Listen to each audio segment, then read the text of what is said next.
Magluluto po tayo ng tosilog ngayon for today's video. Ito po ang ating pagkain mga bes. Naglagay na ako dito ng garlic sa ibabaw ng ating sinangag.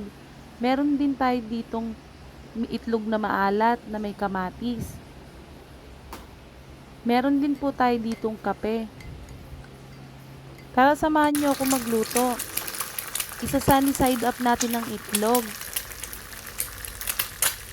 Ayan, kakabidyo, natalsikan pa po tayo ng mantika. Pakuluan na rin po natin ang tosino. Luto na po ang ating tosino mga bes.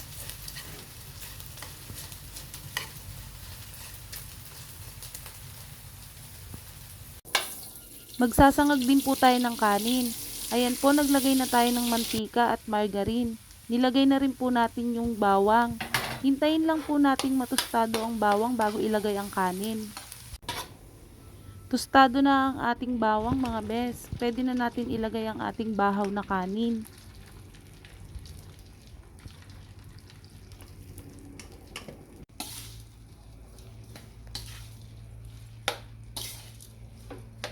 Salamat sa panonood.